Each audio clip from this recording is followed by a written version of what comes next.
Hello, hello! Bonsoir à toutes et à tous. Bienvenue dans cette nouvelle masterclass dans laquelle nous allons parler d'amour, mais nous allons aussi parler de blessures. Et Donc, d'eau fraîche. et d'eau fraîche. Et donc, dans cette masterclass, ça va vous intéresser si aujourd'hui, vous avez tout simplement envie de vous apporter plus d'amour, déjà pour vous-même.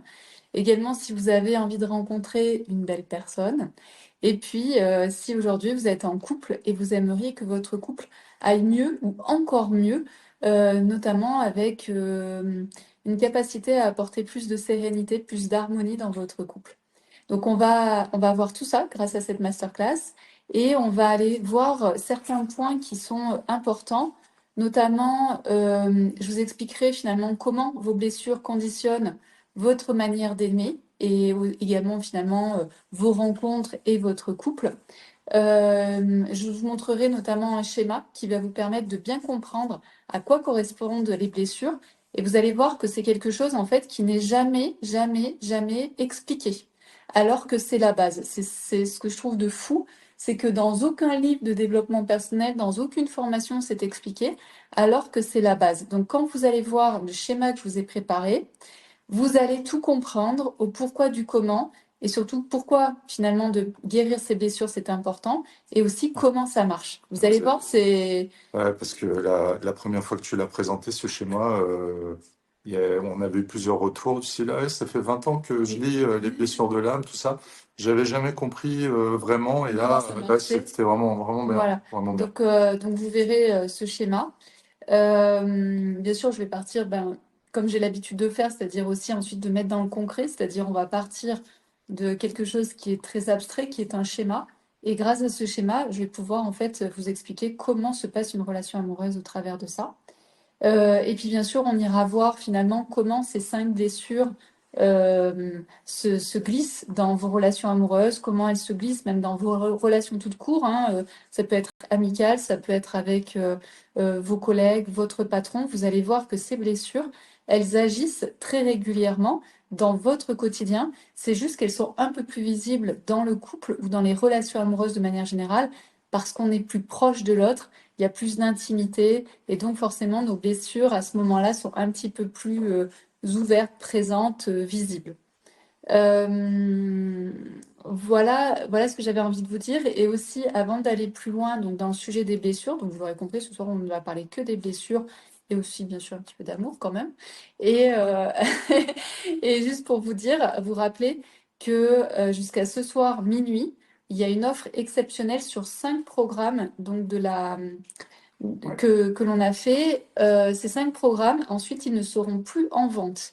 C'est-à-dire que vous pouvez les acheter jusqu'à ce soir minuit, mais ensuite, une fois qu'on a passé minuit, ils seront retirés. Alors bien sûr, toutes les personnes qui ont acheté, qui se sont offert le programme, pourront continuer à y accéder. Sans limite de temps. Voilà.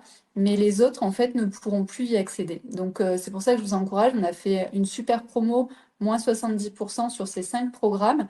Donc, bien sûr, il y a le programme sur les 5 blessures. Donc, si ça vous intéresse d'aller plus loin et de libérer vos blessures, vous pouvez vous l'offrir. Il y a également donc Rencontrer l'amour en 3 mois, qui est à moins 70%. Il y a du manque à l'abondance. Donc, si vous voulez aller observer pourquoi aujourd'hui vous ne gagnez peut-être pas l'argent que vous voulez, que vous n'avez pas les opportunités que vous voulez, etc.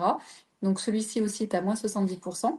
Les kilos émotionnels, si vous voulez comprendre pourquoi vous êtes tout le temps en train de grignoter, si vous voulez comprendre pourquoi vous prenez du poids sans aucune raison, hein, bien sûr, je parle ici dans ce programme pour les personnes qui savent qu'elles n'ont pas de cortisol en trop, des personnes qui n'ont pas de dérèglements hormonaux, des personnes voilà, qui ne prennent pas des médicaments qui font grossir, et vraiment l'impression de prendre du poids sans savoir pourquoi on prend du poids, d'accord?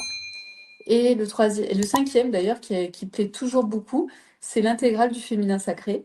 Et en plus, qui a un super prix, hein. Il a un super prix, c'est pour ça qu'il a un super, qu'il est beaucoup aimé. En tout cas, c'est l'intégrale du féminin sacré. Donc, si aujourd'hui vous voulez travailler vos valeurs, avoir plus confiance en vous, avoir de l'assurance, pouvoir développer vos capacités intuitives, etc., c'est le bon programme. Donc voilà, donc je sais pas si tu l'as mis en ligne. Non, j'attendais Ah oui, le top. d'accord, je mets le top départ, au moins celles qui veulent aller mon explorer. pilote. Vous pouvez le mettre de côté, vous mettez sur un onglet sur le côté. Non, vous pouvez le mettre sur le côté encore. Vous pouvez mettre sur le côté et au Ok. moins vous pourrez y revenir après la formation, après la masterclass. Voilà, donc c'est soit sur le côté sur un ordinateur, soit en dessous quand vous êtes sur un téléphone portable. Voilà, je tenais à le rappeler parce que je sais que après, je vais avoir des personnes demain qui vont me dire, Peggy, j'ai pas eu le temps d'acheter, gna gna gna. Donc c'est vraiment jusqu'à minuit, donc vraiment profitez-en. Voilà. Euh, Ok, ben on va rentrer dans le vif du sujet. Il y a des choses à dire, des questions. Alors bien sûr, comme d'habitude aussi, hein, je vous invite à noter vos remarques, vos questions dans le chat sur le côté ou en dessous si vous êtes sur un téléphone portable. Ah, Muriel, oui, Muriel, elle a perdu, tout le monde connaissait Edonis, son chat, et elle a perdu son petit chat. Donc, euh, Ouais. donc, elle me disait qu'elle était un peu perdue, et ce qui est normal, en fait, quand on perd un petit chat ou un chien, peu importe, en fait, ça fait partie de la famille. Ah oui, ça c'est clair. Mm. Ouais. Ok, donc il n'y a pas de questions et pas de Pas de remarques. question pour l'instant. Ok, alors je vous invite à rentrer dans le vif du sujet, donc le sujet des blessures. Alors il faut savoir qu'au départ, toute la compréhension finalement des blessures nous vient d'un psychologue autrichien qui a ensuite, sa théorie en fait a été approfondie par le psychiatre américain, d'accord, par un psychiatre américain. Je crois que ça date du début du XXe siècle ou quelque chose comme ça. J'ai pas regardé au niveau des dates, mais en tout cas, ça démarre je crois que c'est au début du XXe siècle ou quelque chose comme ça. En tout cas, ensuite, ce qui s'est passé, c'est que la personne qui a vraiment mis ce travail des blessures à disposition de tout le monde, c'est-à-dire qu'elle a simplifié les choses, c'est ensuite avec Lise Bourbeau, que vous connaissez sûrement. Lise Bourbeau, elle a commencé à travailler sur les blessures dans les années, je pense, 80-90, et elle a vraiment démocratisé en fait ce sujet. Et c'est grâce à elle que vous le connaissez. Mais il faut savoir que le travail au départ des blessures, de la compréhension de comment fonctionnaient les blessures, etc., ça vient donc de ce psychologue autrichien et de ce psychiatre américain. Moi, j'ai travaillé avec Lise Bourbeau. En fait, on va dire que j'étais son assistante pendant plusieurs années sur plusieurs programmes. J'ai assisté Lise en fait dans la délivrance en fait de ces programmes autour des blessures. Donc, j'ai beaucoup appris à ses côtés. Et ce que j'aimais beaucoup avec Lise, c'est qu'elle se remettait toujours en question. Et à un moment donné, sur un des programmes, comme je raconte souvent, on n'y arrivait pas. Il y avait toujours un problème, donc on était sur Internet. Il y avait toujours un problème de son, il y avait toujours un problème de caméra, il y avait toujours un problème. Et c'était un enfer. Et on a passé ça comme ça, je crois, les deux premières sessions, un enfer. Et moi, je m'occupais de la technique. Donc, je disais à Lise, bon, je ne sais pas ce qui se passe, je ne comprends pas pourquoi on a autant de problématiques, etc. Et Lise me dit, Peggy, laisse tomber, tu as fait ton travail sur la technique, il n'y a pas de problème technique, le problème vient de mon côté. Et donc, je suis là, je me dis OK, et elle me dit, surtout, tu ne touches plus rien à la technique, tout est OK. Je suis OK. Et on se revoit la semaine d'après, et la première chose qu'elle me dit, c'est, Peggy, t'inquiète pas, cette semaine, le son, l'image, tout va super bien fonctionner. Je lui dis, ah bon? Et elle me dit oui, et donc je vous le dis parce qu'ensuite elle l'a partagé à toute la classe, donc c'est vraiment ouvert. Elle me dit oui, en fait, j'ai travaillé sur moi pour comprendre pourquoi il n'y avait plus de son, plus des fois d'images, en fait, quand on faisait les deux premières sessions. Elle dit c'est parce qu'en fait, si ces formations par Internet fonctionnent bien, alors je ne pourrai plus voyager. En fait, son cerveau s'était dit, si les formations en ligne fonctionnent, alors je ne pourrai plus voyager. Et il faut savoir que Lise, en fait, adore voyager partout dans le monde. Elle adore, par exemple, aller sur le Nil, faire la remontée, etc. Et en même temps, avoir ses élèves et enseigner pendant ce laps de temps tout ce qu'elle connaît, en fait, autour des blessures. Et donc, son cerveau avait associé, si les formations en ligne fonctionnent bien, si tout fonctionne bien, alors je ne pourrai plus voyager et être en contact avec les gens et donner des cours sur le Nil. Et en fait, ça s'interchoquait. Et donc, en fait, c'est comme si tout ce qu'elle préparait en amont était mauvais. Donc, sa caméra n'était pas forcément très bonne, elle faisait pas attention au son. En fait, elle s'auto-sabotait en quelque sorte. Elle auto-sabotait nos conférences. Et c'est pour ça qu'ensuite, quand on a fait cette troisième session, comme de par hasard, tout a super bien fonctionné parce qu'elle a tout remis à plat, autant sa manière de penser, ses croyances, etc. Et donc, elle avait fait le travail de venir rassurer son mental en disant, t'inquiète pas, si les formations en ligne fonctionnent, ce sera juste du plus et non pas quelque chose qui va enlever finalement les voyages et les formations sur le Nil ou ailleurs dans le monde. Ouais, Donc, donc là, ça lui a demandé de poser les choses, prendre du recul ouais. Et de et, comprendre et pourquoi elle sabote le voilà, truc, en fait. voilà. Voilà. Ensuite, se rassurer, Ouais. mettre en place les choses, C'est de ne ça, pas avoir du correct. matériel Voilà, pourri, c'est ça. pour Et de favoriser. bien Voilà, ouais, et se dire que ça ne va rien changer. à sa vie et au Ouais. contraire, ce sera un plus. Parce que pourquoi? Et c'est pour ça qu'elle m'a dit en fait au bout de la deuxième session en disant non, Peggy, techniquement ça marche bien, etc. Parce qu'elle savait que moi j'avais l'habitude de travailler de cette manière-là, qu'avec les autres j'avais pas de problème. Et donc c'est pour ça qu'elle m'a dit je sais que le problème il est chez moi et il est pas chez toi, pas sur ta manière de faire d'un point de vue technique, organisationnel ou quoi. Parce qu'elle savait que moi, en fait, dans mon monde, ben faire des formations en ligne, c'était quelque chose de normal. Et alors que c'était pas le cas chez elle. Donc c'est important aussi de prendre conscience de ça, c'est que dans les blessures, si on veut comprendre l'histoire des blessures, c'est que ben, moi j'ai un paradigme, donc par exemple pour moi c'était ben, faire des formations en ligne, c'était normal, alors que pour elle, son paradigme c'était moi je veux faire des formations sur le Nil et c'est ça que je kiffe. Et là je fais rentrer quelque chose de nouveau dans ma vie, et est-ce que je suis OK ou pas de le faire rentrer dans ma vie? Et ça marche exactement de la même manière en amour. J'ai mon paradigme où tout va bien, j'ai mon petit quotidien et tout, mais dès que j'ai quelqu'un, par exemple un nouvel homme qui peut rentrer dans ma vie, alors je vais mettre les barrières, je vais m'auto-saboter pour pas que ça fonctionne, parce que j'ai tellement peur qu'une nouvelle chose vienne dans ma vie et que peut-être que cette nouvelle chose qui entre dans ma vie sabote autre chose de ma vie que j'aime bien. Il y a des peurs en fait qui sont là. Donc, c'est ça qu'il faut comprendre, c'est que les blessures, elles interviennent à tout moment dans notre vie parce que notre inconscient veut toujours nous protéger. C'est-à-dire, enfin, c'est plutôt notre mental qui veut toujours nous protéger.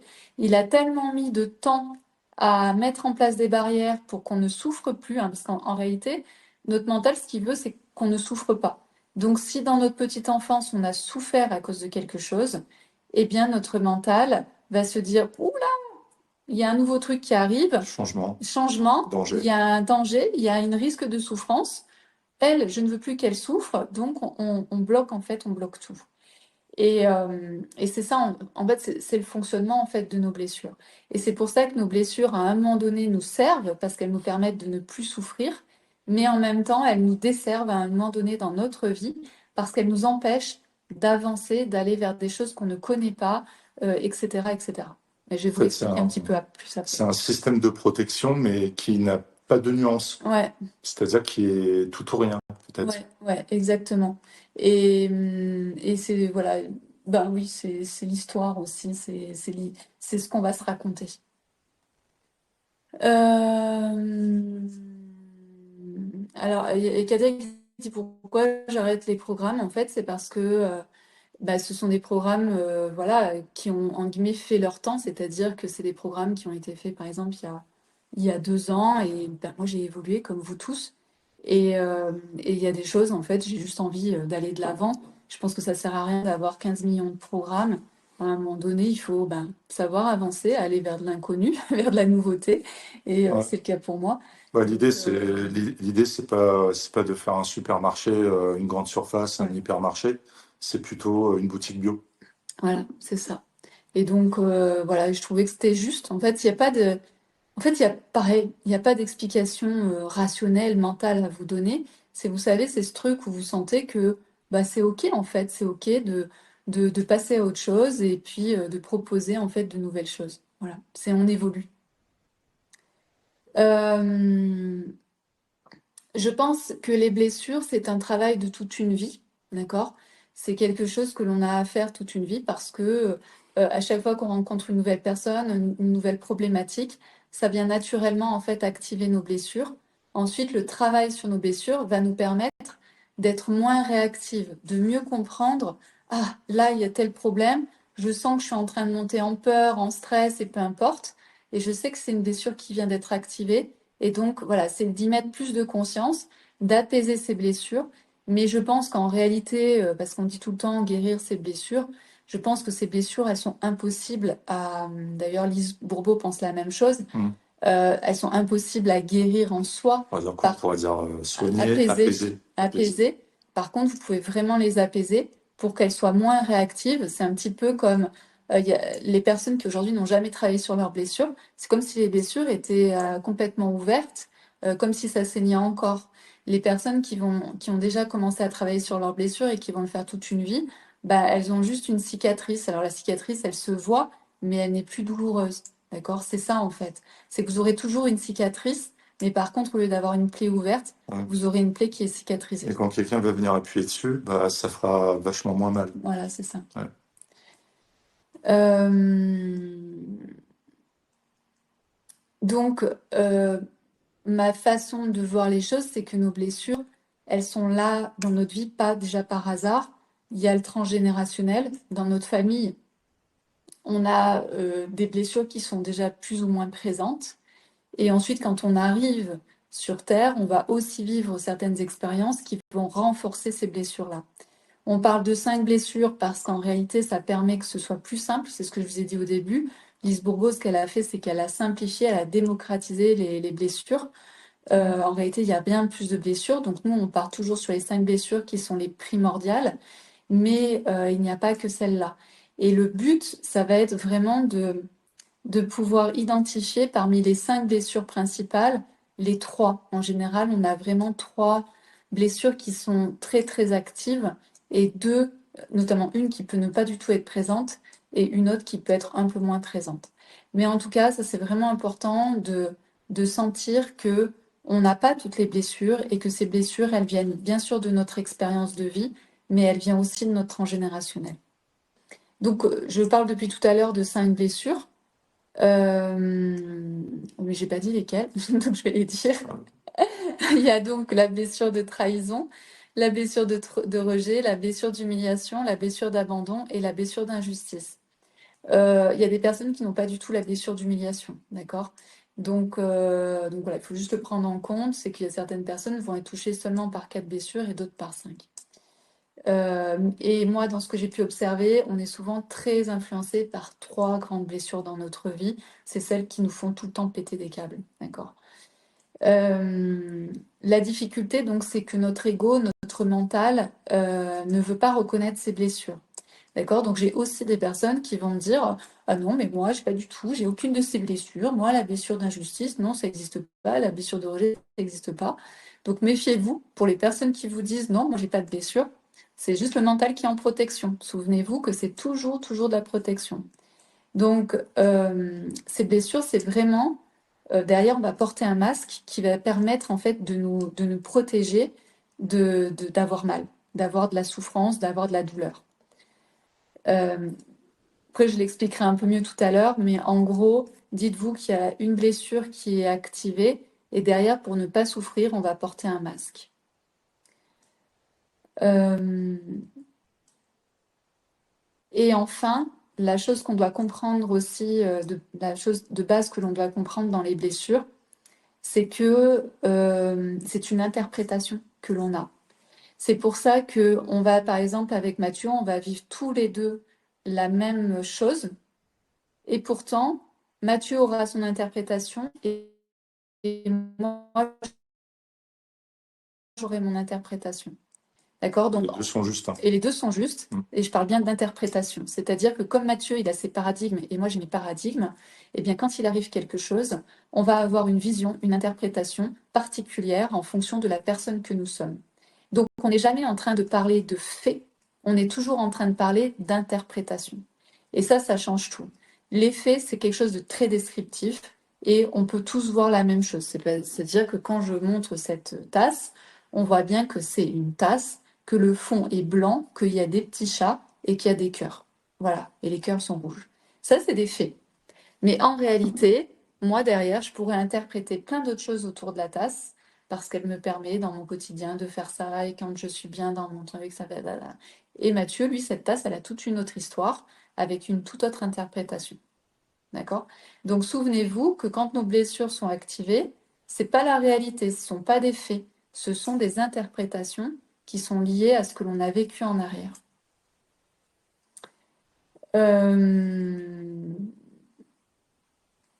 Voilà. Est-ce qu'il y a, Dominique, un masque ou une armure? En fait, c'est juste que quand on parle des blessures, on parle d'un masque. Mais si tu veux les appeler armure, tu peux aussi les appeler armure. C'est juste que moi, je vais les appeler masques parce que dans la... Comment on appelle ça? On parle de blessure, on parle de masque. Enfin, c'est les mots appropriés, en fait, à ce sujet-là. Je ne sais pas s'il y a des questions avant qu'on passe sur le schéma. Ouais, question de Muriel. Est-ce que ce n'est pas aussi propre à notre condition d'humain, avoir des principales, donc je pense blessures, par rapport à notre Oui, vécu? exactement. En fait, pour moi, les blessures, elles viennent... Après, je suis du transgénérationnel, donc forcément, je ne suis pas très objective. Mais je crois qu'il y a beaucoup de blessures qui sont dans la famille. Par exemple, si dans la famille, il y a eu des personnes qui ont été trahies plein de fois, bah forcément, on va tout le temps être en train de se méfier de la voisine, on va être en train de se méfier de telle personne, on va se méfier de tel truc, etc. Donc ça, c'est quelque chose qui est ensuite donné dans le projet sens, l'énergie que l'enfant reçoit. Donc l'enfant, il va être naturellement plus sensible à la trahison. Et vous vous souvenez que le mental va toujours vouloir chercher, ah mince, comment ça s'appelle? Toujours ce que l'on croit.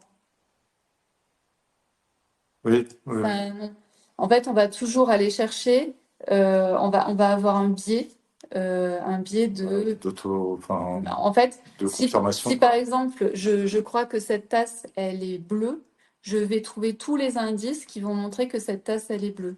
Si Mathieu pense que cette tasse, est rouge, il va chercher tous les indices pour montrer qu'elle est rouge. Par exemple, vous achetez une voiture rouge, mais comme de par hasard, vous allez voir dans la rue que des voitures rouges. Biais de confirmation. C'est les biais de confirmation, d'accord? Donc ça, on l'a, j'en ai parlé la semaine dernière sur les crimes. Les biais de confirmation, c'est ce qu'on a très souvent Ouais. dans les enquêtes avec la police, où Ça finit par la venir. police pense que c'est telle personne qui est coupable en fait du meurtre. La personne se retrouve aux assises, alors qu'en fait, il n'y a aucune charge en fait vis-à-vis de cette personne. C'est juste qu'à un moment donné, il y a eu ce biais qui a été mis en place, et donc on n'accuse pas la bonne personne. Donc c'est ça en fait, c'est-à-dire que vous allez être câblé dans votre enfance et même avant votre arrivée sur Terre sur cette histoire, par exemple, de la blessure, de trahison. Et donc ensuite, vous n'allez voir en guillemets que ça dans votre vie, c'est-à-dire que vous allez être plus sensible. Dès qu'une personne va faire quelque chose qui est en lien avec la trahison, ça va tout de suite plus prendre d'importance que, par exemple, la blessure d'injustice, par exemple. Oui, en plus, il faut savoir que aux assises, Ouais, eh ben, les jurés, ils n'ont pas besoin de preuves. Ça s'appelle l'intime conviction. ouais, Donc, si une version à la con a convaincu d'une manière intime conviction, ouais, eh ben, voilà. Moi, j'ai été choqué d'apprendre ça. ouais, Voilà. Parce que tu es convaincu, tu te dis, ouais, ouais. ouais, je suis convaincu, quoi. Ouais. Bah après, c'est à la Je trouve défense ça, de démonter en fait les arguments je trouve ça énorme. d'accusation. Ouais.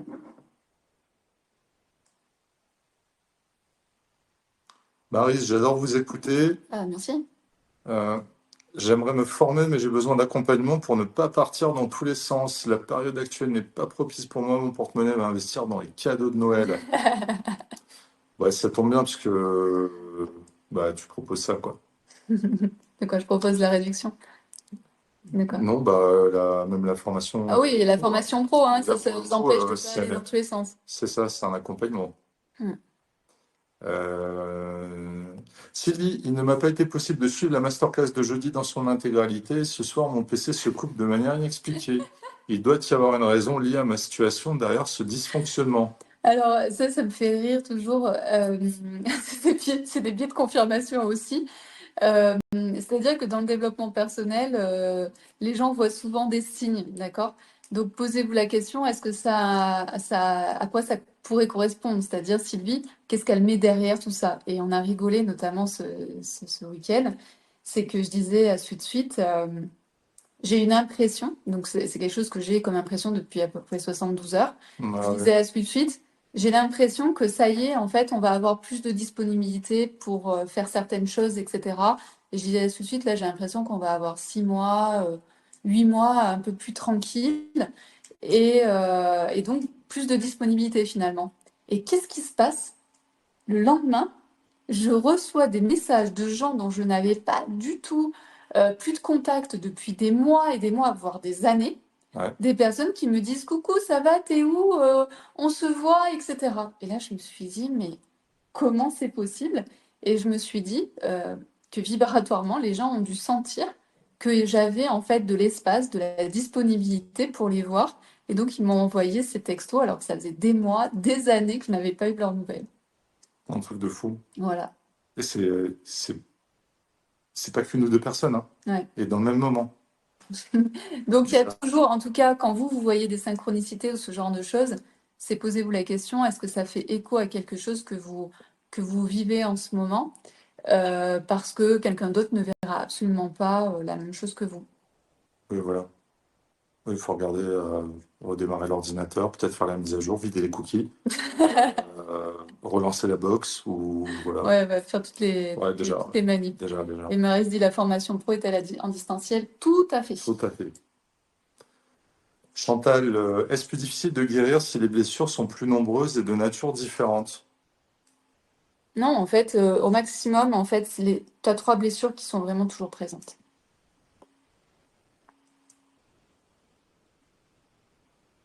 Oui, Martine, on les a toutes, sauf certaines personnes qui n'ont pas la blessure d'humiliation. Ouais. Mais on les a toutes en soi, d'accord? Sauf les personnes qui n'ont pas l'humiliation. Oui, voilà, pas dans le même temps et pas dans la même intensité. Oui, heureusement, hein, sinon je pense qu'on deviendrait fou, hein. Ouais. Ok, ce que je propose, c'est que je vous montre en fait à l'écran le schéma. Je sais pas comment ça va se passer chez nous. J'espère que ça va marcher. Donc, suite, il faut prendre la petite souris. C'est parti. I have control. Et, C'est ça qu'on prend les commandes. et il faut aller dans les slides. J'allais dire dans l'espace membre. Non, dans les slides. Et en haut. Le premier. Voilà. Donc, on va voir comment ça marche. Il est bien calé? Ouais, normalement. Ouais, non, je vais Ah oui, je c'est vais le le faire. début. Et c'est parti. Ok, donc je pense que c'est bon. Ouais, c'est bon. Top. Vous dites-moi si vous voyez bien le petit schéma. L'infidélité fait partie des blessures. Alors, ma question pour toi, Nathalie, ce serait comment vis-tu l'infidélité? Est-ce Trahison. que tu la vis comme une trahison, comme une injustice? On peut vivre en fait les choses de Ouais. manière différente. Donc, c'est pour ça que, par exemple, Nathalie qui dit l'infidélité fait partie des blessures, bah, la question à Nathalie, c'est comment toi tu vis l'infidélité? Si tu te remets dans le moment où tu as appris que ton mari, ton homme te trompait, comment tu l'as ressenti? Est-ce que c'était du rejet? Il me rejette, je suis pas assez bien. Est-ce que c'est une trahison? Mais comment il a pu oser me faire ça? Est-ce que c'est un abandon? En fait, il préfère être avec cette femme qu'être avec moi, il m'abandonne. Est-ce que c'est injuste? Mais comment ça se fait? Parce qu'on s'était dit fidélité et c'est injuste, il n'a pas réglé, il n'a pas respecté Ouais, le c'est le règlement. ressenti dominant. C'est le ressenti qui Et est c'est pas important. ce que Peggy va Voilà. expliquer là. Moi, je ne sais pas ce que vous vivez, Voilà. en fait, parce que chaque personne a sa sensibilité.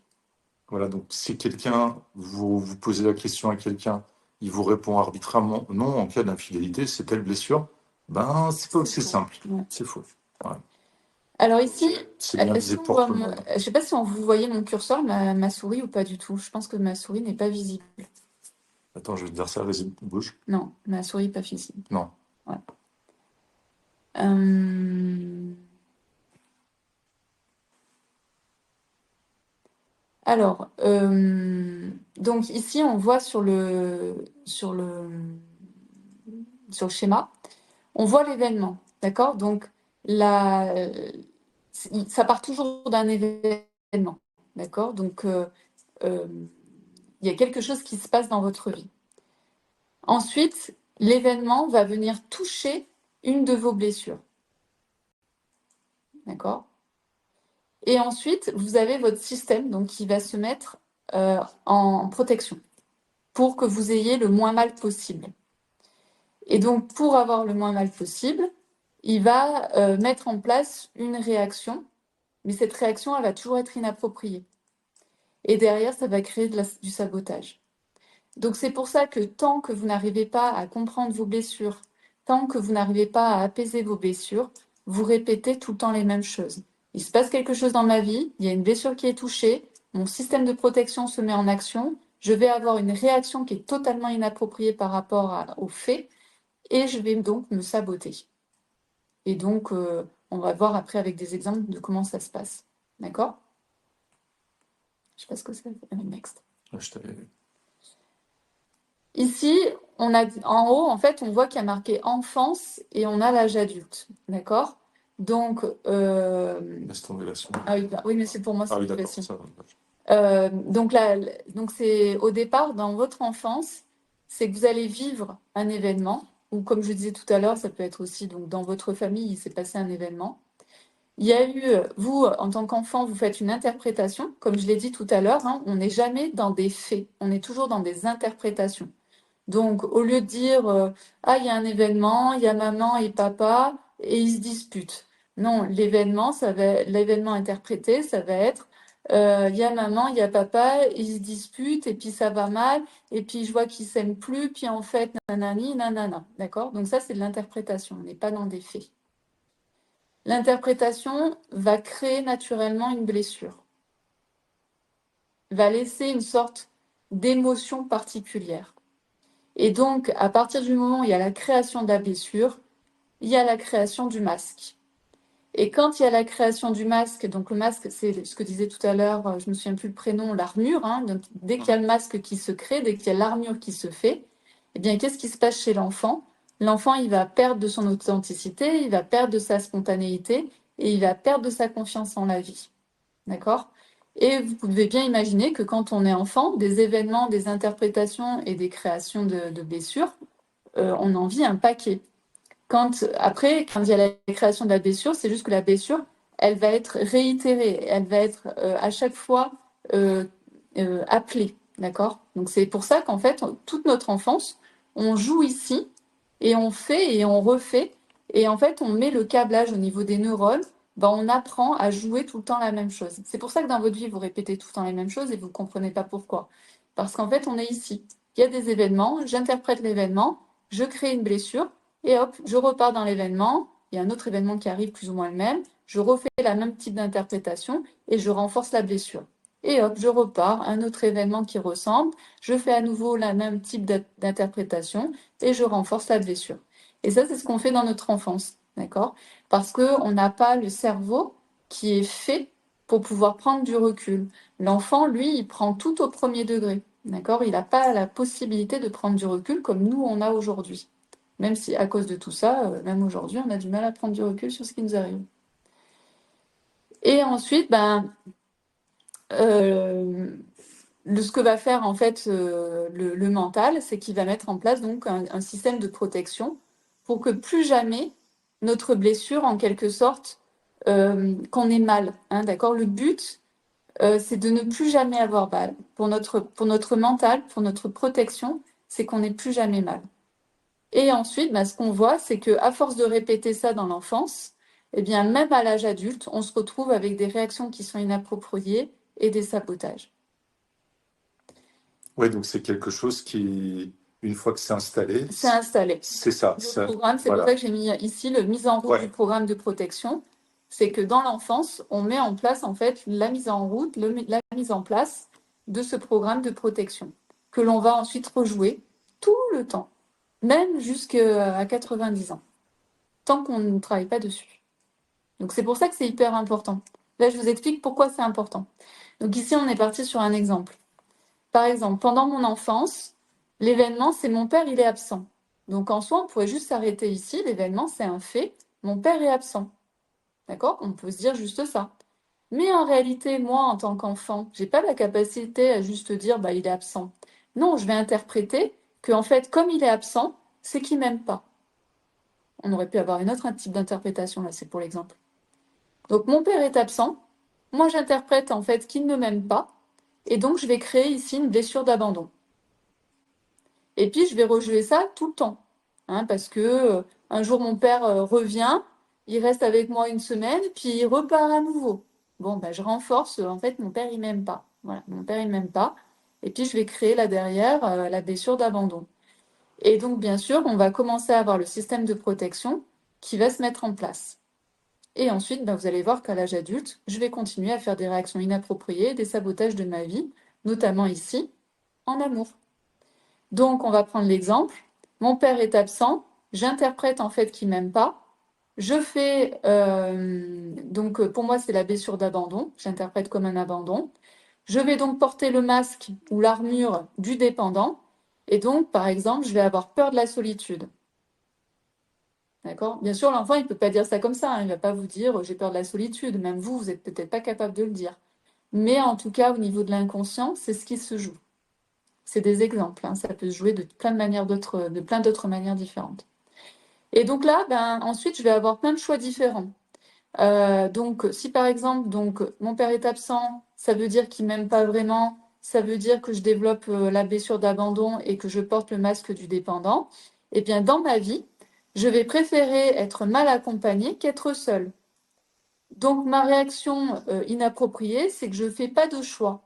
D'accord? C'est je suis OK que n'importe quel homme rentre dans ma vie. Voilà. C'est au moins, je suis accompagnée, je suis pas seule, hein, parce que mon truc à l'intérieur, c'est j'ai peur d'être seule. Et puis malheureusement, le sabotage, c'est je suis dans une relation avec la mauvaise personne ou les mauvaises personnes. Et je comprends pas pourquoi je tombe toujours sur les mauvaises personnes. En fait, la raison, elle est ici. D'accord? Donc, si vous avez l'habitude d'être avec les mauvaises personnes, posez-vous la question si est-ce que vous n'avez pas ce chemin-là. J'ai mon père qui est absent, j'interprète en fait qu'il m'aime pas, j'ai la blessure d'abandon qui est à chaque fois activée parce que j'ai peur d'être seule, alors je ne vais pas faire de choix, je vais laisser rentrer n'importe quel homme, et donc je ne suis pas satisfaite de mes relations. Autre cas de figure, on est exactement pareil. Mon père est absent, ça veut dire qu'il m'aime pas. J'ai la blessure d'abandon qui prend racine. J'ai mon masque du dépendant qui est là, et donc ça veut dire derrière, à l'intérieur de moi, que j'ai peur de la solitude. Alors j'ai toujours peur d'être quittée, parce que j'ai toujours peur d'être seule. Donc je vais être une mendiante de l'amour. Hein. Non, s'il te plaît, ne me quitte pas. Non, non, s'il te plaît. Et ici, en fait, je vais faire des choses qui sont en dehors de mes valeurs. Comme je ne veux pas qu'il me quitte, il va me dire, maintenant dans notre couple, c'est du polyamour. Alors moi, je suis une mendiante de l'amour, alors je vais faire ça, alors que c'est quelque chose qui ne me correspond pas du tout. Dépendance affective. Ça peut être de la dépendance affective complètement. D'accord? Donc ici, on peut vivre des enfants peuvent vivre la même chose, mais derrière, elles ne vont pas faire les mêmes choses dans leur vie. Mais on voit bien qu'à l'arrivée, c'est des autosabotages. C'est en fait, je suis pas avec les bonnes personnes, Ouais. ou je sais pas, je fais des choses qui sont en dehors de mes valeurs, etc. Donc ça, c'est vraiment très dommageable en fait pour vous. Vous voyez un petit peu l'histoire des blessures, comment ça peut, quelle proportion ça peut prendre dans votre vie? Et surtout, c'est que c'est répétitif. C'est-à-dire que tout le temps, vous allez faire ça. Tout le temps. Donc moi, les personnes qui me disent ah, je comprends pas, je tombe toujours sur les mauvaises personnes, blessure. Qu'est-ce qui s'est passé? D'accord? Est-ce qu'il y a des remarques, des questions par rapport à ça? Pardon. Non, je voulais voir ce que j'avais mis derrière, mais ah oui, je peux donner d'autres exemples après encore. Mais bon, j'aurais des questions. Sandrine, si le ressenti change d'une relation à une autre, comment l'interpréter? C'est qu'ils ne touchent pas les mêmes cordes. En Ouais. fait, c'est que la personne que tu as en face de toi ne touche pas les mêmes cordes et donc pas les mêmes blessures. Noémie, l'adultère peut-il réactiver plusieurs blessures en même temps? Oui, c'est possible en fait de sentir d'abord une première blessure, puis après une deuxième en fonction de comment ça évolue. Maryse, tout ce que l'on vit en tant qu'adulte vient-il de l'enfance? Moi, je crois qu'il y a beaucoup de choses effectivement qui viennent soit de notre clan, soit de notre enfance. Euh, Pourquoi? Parce qu'en fait, quand on est enfant, on prend tout au premier degré, on n'a pas la capacité mentale à faire le tri. Et ensuite, on sait qu'aujourd'hui, hein, on sait que notre inconscient vit dans le présent. C'est-à-dire que ce que vous avez vécu hier, c'est comme si vous le viviez aujourd'hui. Donc à chaque fois qu'il y a quelque chose qui est réactivé, même si ça vient du passé, c'est comme si c'était actuel. D'accord? Donc il n'y a pas de, pour votre inconscient, il n'y a pas de passé, il n'y a pas de futur, mais tout se joue au présent. Et en même temps, c'est une chance pour nous parce que quand on fait des visualisations de transformation, on peut aller très vite, très loin pour reprogrammer. Donc, si par exemple, vous pensez, voilà, j'ai envie de rencontrer une belle personne, etc., et que vous faites une bonne programmation, la personne, elle va rentrer dans votre vie. À partir du moment où on a identifié vos peurs, etc., on peut tout reprogrammer très facilement. Mais effectivement, je pense qu'il y a beaucoup de choses que l'on vit aujourd'hui qui sont en réalité en lien avec notre clan, ce qui s'est passé dans notre clan avant, hein, avant notre arrivée, et tout ce qui s'est passé dans notre enfance. Puisque on n'a pas de séparation. Il y a la séparation passé, présent, futur, c'est dans notre mental, mais pas au niveau de notre inconscient. Nathalie, comme par hasard, ma fille de 24 ans ne peut jamais rester seule. Son père ne s'est jamais occupé d'elle. Il est parti quand elle avait 3 mois. Oui. Après, il faut lui demander à ta fille, en fait, qu'est-ce qu'elle ressent. Toi, tu peux pas savoir, en fait, pour ta fille. Ce qu'il faudrait savoir, c'est faire un examen pour savoir, euh, pour savoir pour savoir ce qu'il en est réellement du côté de ta fille. Sinon, les schémas sont validés pour Nathalie, simple à piger. Nadège, très bien expliqué. Euh, Céline, selon ce schéma, j'avais la blessure de l'abandon. Je faisais cela depuis 10 ans maintenant. Je préfère être seule que mal accompagnée. Voilà. Donc, là, le but, Céline, ça va être de pouvoir guérir cette blessure. Donc, je ne sais pas la blessure qui est vraiment activée, est-ce que c'est vraiment la blessure d'abandon?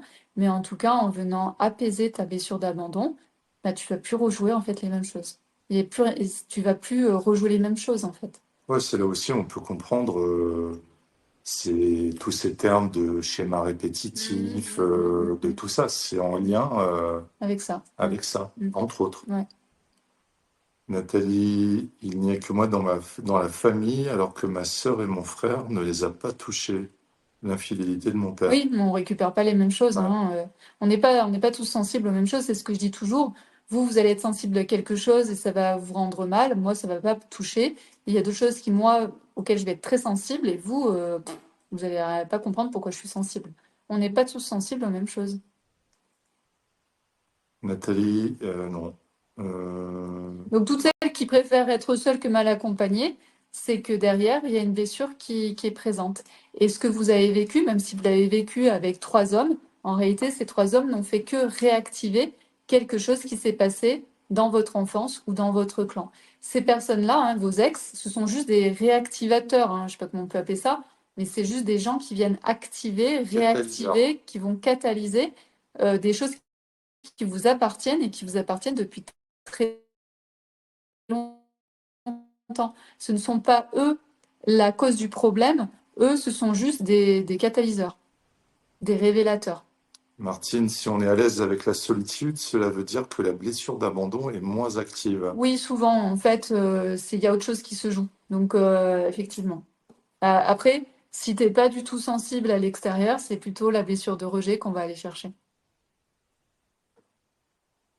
Sylvie, je suis dans un schéma répétitif, c'est une certitude, mais je n'arrive pas à voir le rapport avec mon enfance pour le moment. Mais c'est quoi ton problème, Sylvie? C'est quoi ton schéma répétitif? Moi, je vais te le dire. Marie, bonsoir. Aujourd'hui, je ne supporte plus la solitude, pas la peur de la solitude. Vivre à deux, partager, communiquer dans le quotidien est plus agréable. Le temps passe, j'ai travaillé sur moi et je désespère.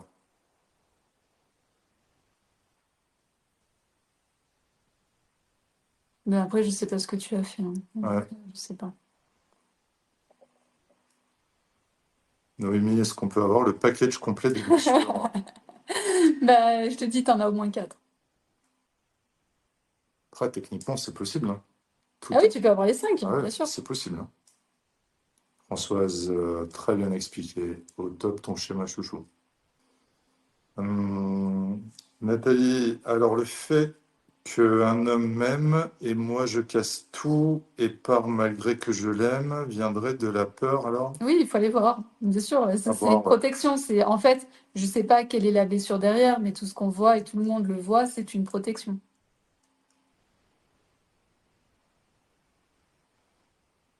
Chantal, lorsque l'on fait un vrai choix de compagnon ou compagne en refusant certaines personnes qui ne respectent pas nos limites, est-ce que cela signifie que je guéris de ma blessure d'abandon? Alors, je sais pas si tu as guéri ta blessure d'abandon, mais en tout cas, ce qui est sûr, c'est que oui, il y a eu des très grands progrès. Et c'est ça qu'il faut faire. Ouais. Sophia, quel est le mécanisme de la trahison Quand cela se répète à chaque fois, point d'interrogation. Ben, il faut aller voir. Et en fait, il faut partir du problème. En fait, alors, bon, je vais répéter, je vais dire une fois et enfin, je le répète une 15e fois, mais je le répéterai plus après. Dire j'ai la blessure de trahison, ça veut rien dire.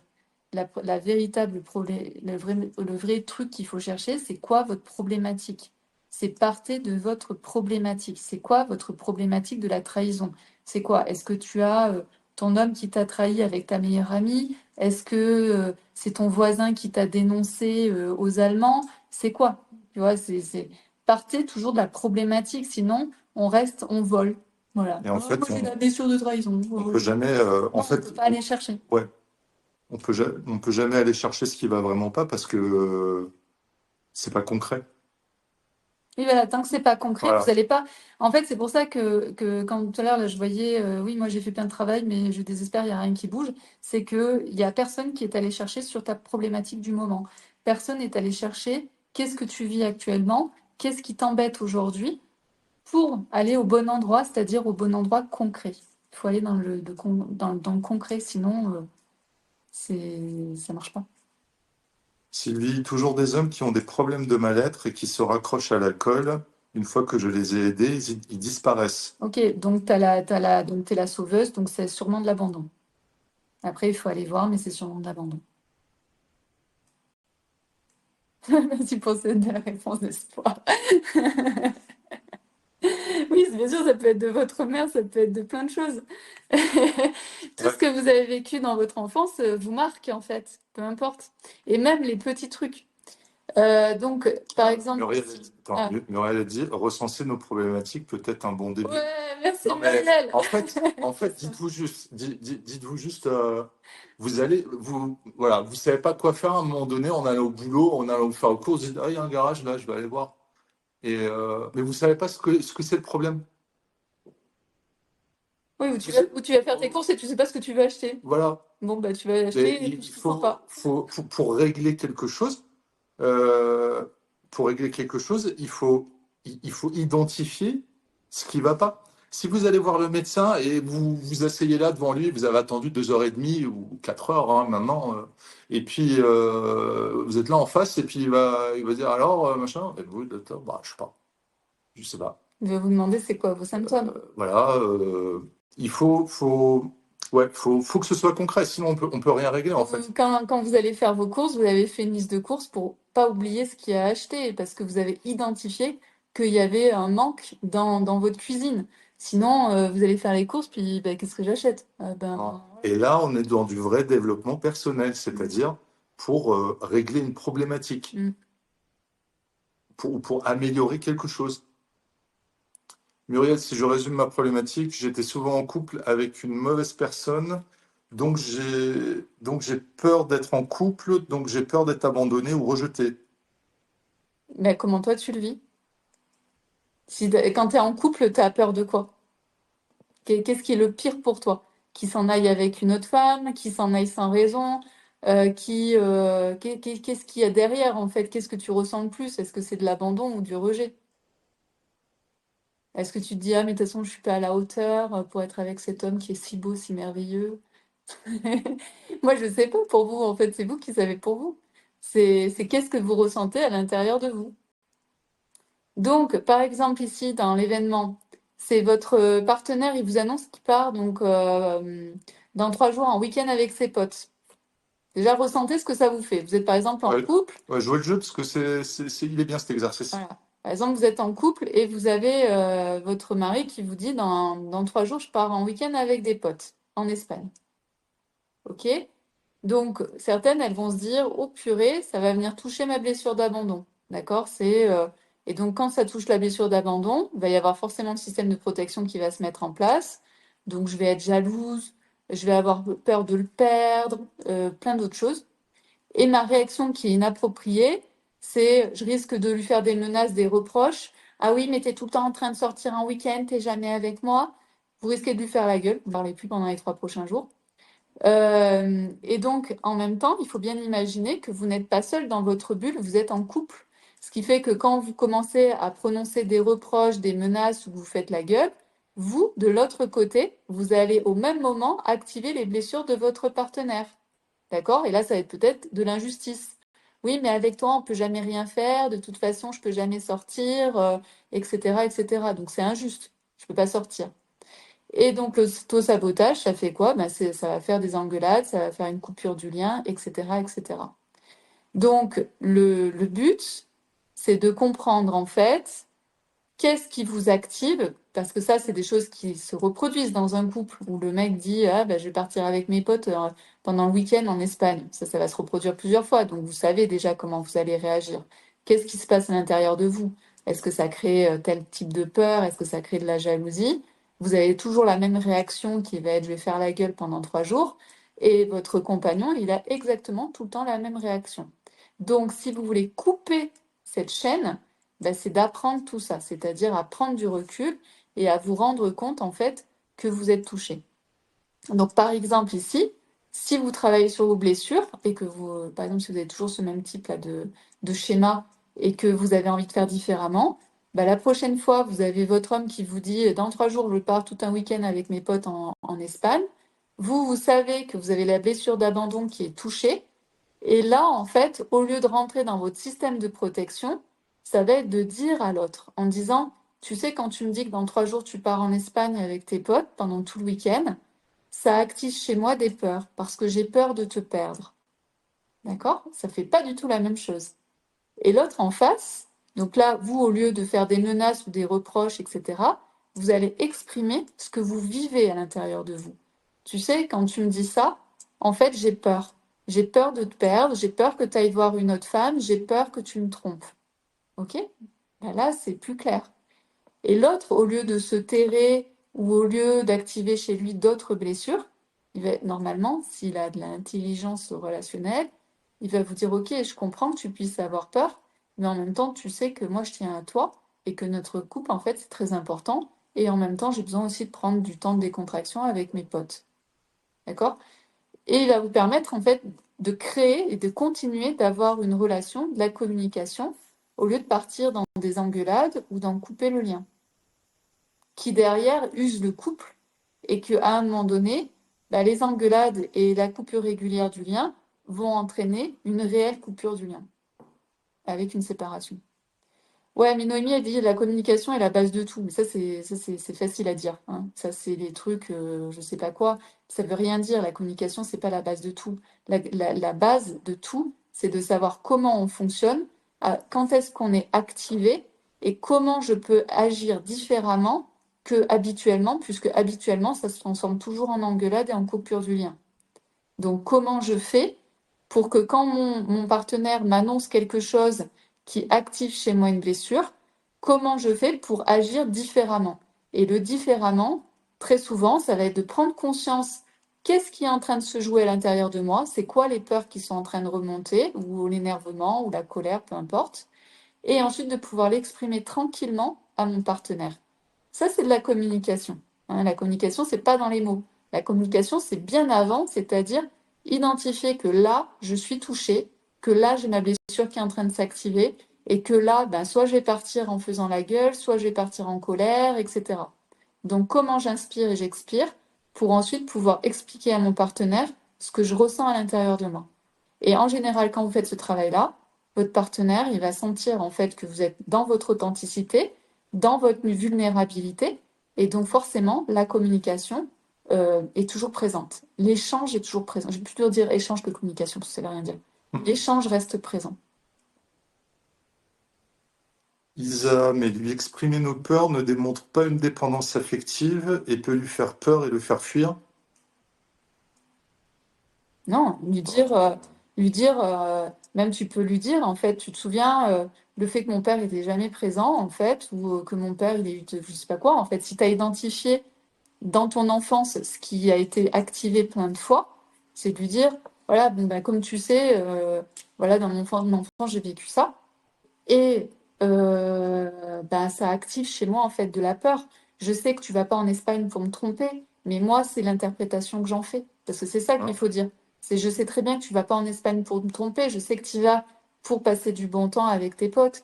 Mais moi, de mon côté, ce que ça active, c'est de la peur à l'intérieur de moi de te perdre et que tu reviennes jamais ou que tu me trompes.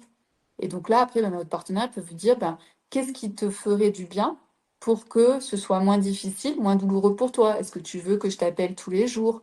Est-ce que tu veux que je t'envoie régulièrement des petites photos? Est-ce que... Après, il Ça, faut c'est... trouver en fait ce qui Voilà. va permettre à la personne de se sentir plus apaisée et en même temps de permettre à l'autre de vivre pleinement son week-end avec ses potes en Espagne. Vous voyez un peu le travail qu'il y a à faire?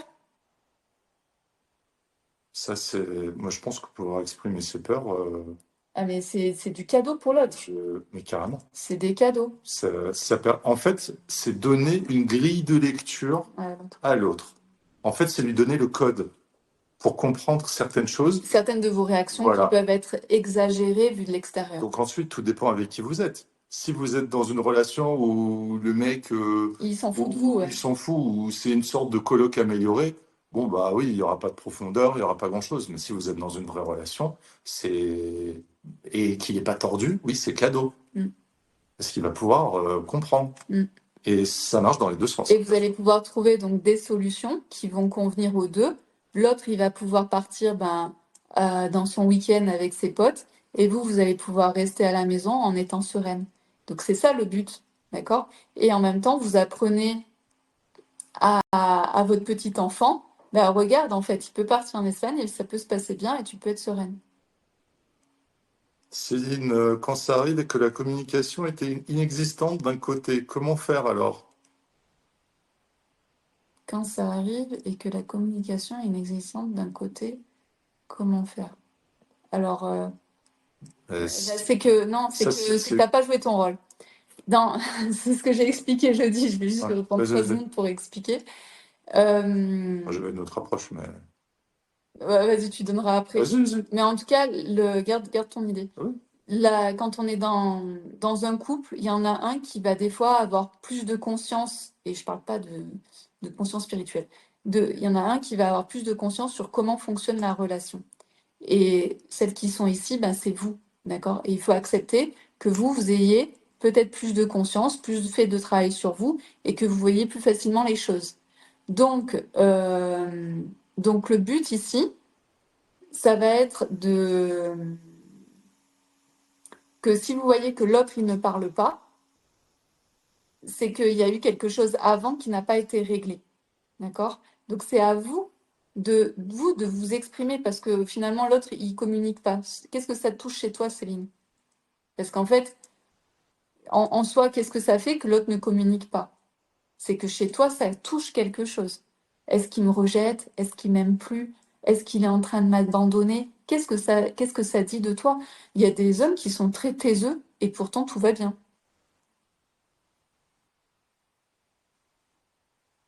Souvenez-vous qu'il y a 2 paradigmes qui se jouent. Il y a votre paradigme avec vos blessures, votre vision du monde, et il y a son paradigme avec sa version de la vie et sa version des choses. On est toujours dans 2 endroits différents. Donc, c'est à vous. Vous avez plus de conscience de ça. Donc, c'est vous qui compreniez mieux la situation.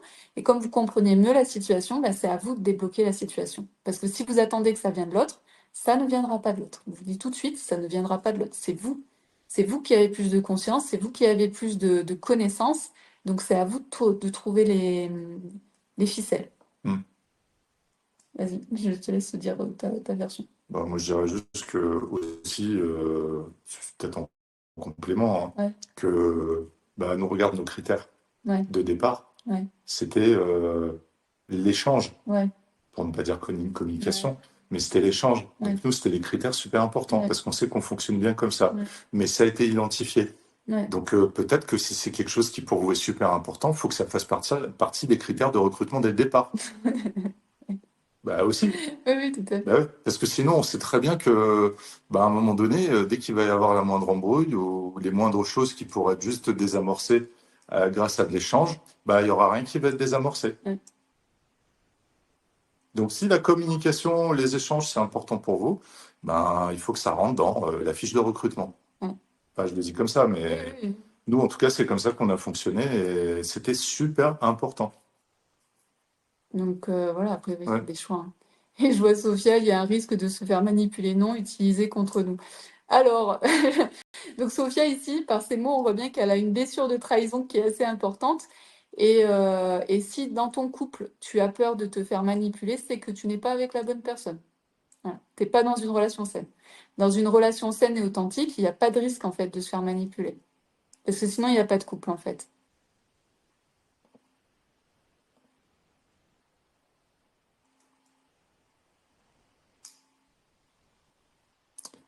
Özlem, c'est tellement simple en fait, quand je vous écoute, ça me paraît évident.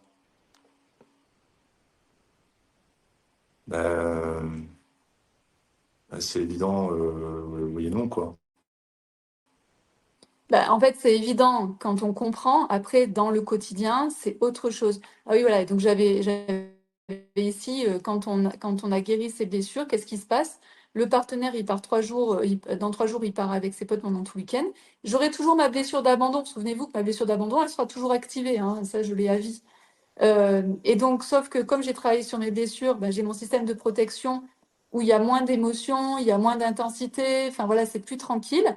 Alors, je peux aller communiquer sur mes ressentis, je peux communiquer, ma communication est conservée, je continue à faire un échange avec mon partenaire au lieu de faire la bête. Et puis aussi, je peux donc être dans une communication qui est authentique, lui dire vraiment ce qui se passe de mon côté. Et donc ensuite, bah, les actions qui vont être mises en place, elles vont être adéquates. On va demander, voilà, moi j'aimerais bien que tu m'envoies ou que tu m'appelles tous les soirs. On va trouver un terrain d'entente. Qu'est-ce qui peut être bien pour lui? Qu'est-ce qui peut être bien pour moi? Pour que tout le monde soit satisfait de ce qui va se passer pendant ce fameux week-end. D'accord? Hmm. Donc c'est ça qui est important, c'est que ça permet en fait de conserver un équilibre. Nathalie a dit, il faut que la personne en face soit à l'écoute dans la bienveillance et amoureux. Mais si tu n'as pas ça, tu n'es pas dans un couple en fait. Tu n'es pas dans une relation amoureuse.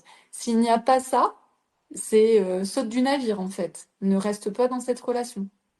Ça. En fait, là, on En parle fait, d'une relation saine en fait, ouais, hein. en fait, ici, c'est même pas. Ça peut être la même chose en amitié, hein.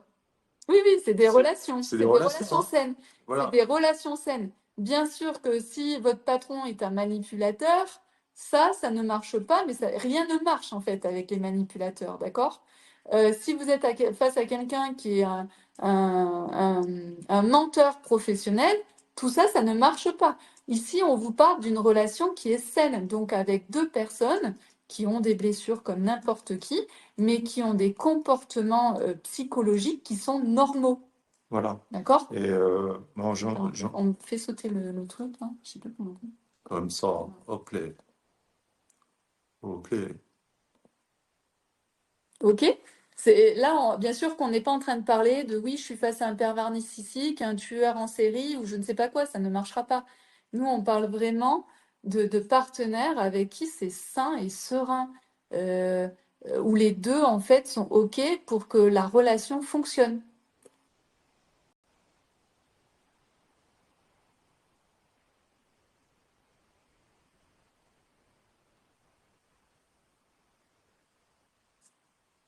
Muriel, c'est un peu ce que tu expliquais sur le choix du partenaire. Et Martine a dit, ouais, il faut peaufiner le casting, c'est ça. Euh, Mais après, il faut peaufiner le casting et en même temps, à un moment donné, il faut aussi accepter de tester, hein, parce qu'on ne peut jamais savoir. le casting, C'est la base. c'est vraiment important. Ouais, c'est vraiment important. Ok. Où est-ce qu'on en est? Sur quoi je vais passer? Parce qu'il faut que j'avance quand même sur mes histoires. Euh,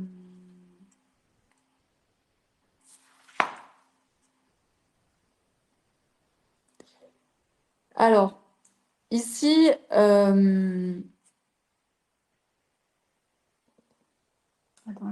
j'ai un truc. Un petit peu d'animation parce que je retrouve plus mon numéro 1, mon numéro 2. Ok, c'est parti. Je pense que c'est bon. Mais Voilà. évidemment, je sais pas. Marie, j'ai rencontré un homme qui me dit qu'il est amoureux, mais il ne propose pas une nuit ensemble. A-t-il un problème?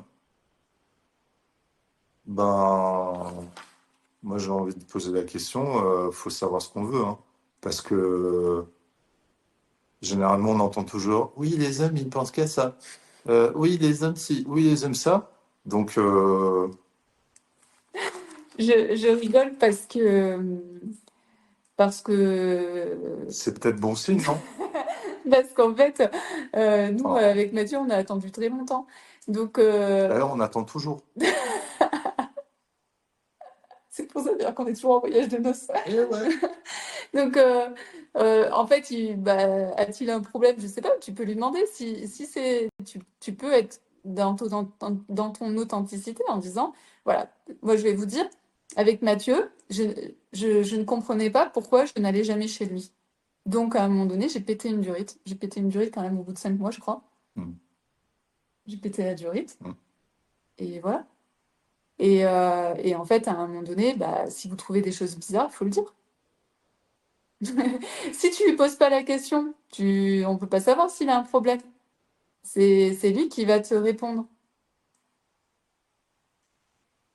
Mariana, comment faire pour dire à l'autre qu'il a des blessures? Tu peux pas lui dire. Car il a des comportements qui me montrent qu'il a des blessures aussi à travailler. T'es pas. Alors là, t'es en mode, je suis thérapeute, je suis Ouais. sauveuse de mon partenaire. Donc tu Et peux pas.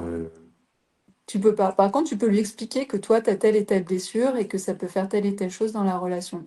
Et lui, s'il est un petit peu curieux, il va te dire, et toi, tu crois que j'ai quoi comme blessure? Je peux vous le dire parce que c'est ce qui s'est passé pour toi. Donc, si vous êtes dans votre authenticité, vous savez vos blessures, vous allez lui dire, bah voilà, moi en fait j'ai telle et telle blessure, donc dans la relation je peux réagir de telle et telle manière qui est pas forcément très agréable, mais j'y fais attention. Donc si jamais ça arrive, bah tu me fais un petit warning que je suis en train de prendre peur pour rien, etc. Et lui, s'il est curieux, il va vous dire, à ton avis, j'ai quoi comme blessure? Et là, tu pourras ouvrir ta bouche, mais pas avant. or, si on a une blessure, on ne s'oriente pas forcément vers une relation bancale ou malsaine. Ouf, je me détends pour la suite. En fait, si effectivement tu es dépendante affective et que tu n'as rien réglé, alors oui, tu vas tomber sûrement sur des manipulateurs, des menteurs, etc. Donc c'est une histoire de travail sur soi. En fait, si tu as fait ton travail, effectivement, tu auras moins de chances de tomber sur des manipulateurs et des pervers et je ne sais quoi. Donc tu peux avoir des blessures et tomber sur des hommes bancals, et tu peux avoir des blessures et tomber sur une personne saine. Ça dépend comment toi, tu as traité ta blessure. Je sais pas si je suis très claire. En fait, j'ai l'impression de pas du tout être claire ce soir.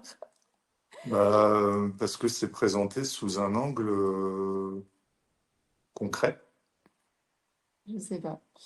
Alors, en tout cas, pour avancer, la blessure de rejet. Comment on peut savoir si on a la blessure de rejet? Ce que vous pouvez observer dans votre couple, c'est par exemple si votre partenaire vous coupe la parole et puis tout de suite vous avez envie d'arrêter la discussion, ou de lui dire ouais, mais t'es tout en train de me couper la parole, ce genre de choses. Vous pouvez aussi avoir la blessure de rejet lorsque vous avez du mal à demander de l'aide. Vous avez toujours peur de déranger.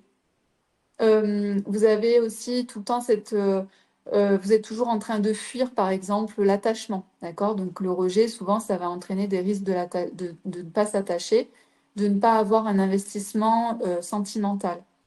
Et de manière générale, les personnes qui ont la peur du rejet, elles vont avoir peur du conflit, d'accord? Donc elles ne vont jamais rentrer en conflit. Les personnes qui vont avoir la blessure d'abandon, elles vont tout le temps demander l'approbation de leurs proches. Elles vont faire un truc et elles vont dire ah, qu'est-ce que tu en penses? Est-ce que tu crois que c'est le bon truc? Puis elles vont demander ça à 10 personnes. Et puis il faut que les 10 lui disent oui, c'est super bien. S'il y en a une qui doute ou qui remet un peu en question, c'est ah merde, en fait, je vais peut-être pas le faire. Bien sûr, l'abandon, si on a une peur viscérale de la solitude, on va avoir du mal aussi à faire confiance. Et également, c'est des personnes qui vont avoir du mal quand il y a des changements, d'accord? Des changements imprévus. Avec la blessure d'abandon, tout de suite, on se sent en insécurité. Euh, la blessure d'humiliation, j'ai oublié de dire les masques, mais bon, c'est pas bien grave. La blessure d'humiliation, donc tout le monde n'a pas la blessure d'humiliation, d'accord? Il y a des personnes qui n'ont pas du tout la blessure d'humiliation.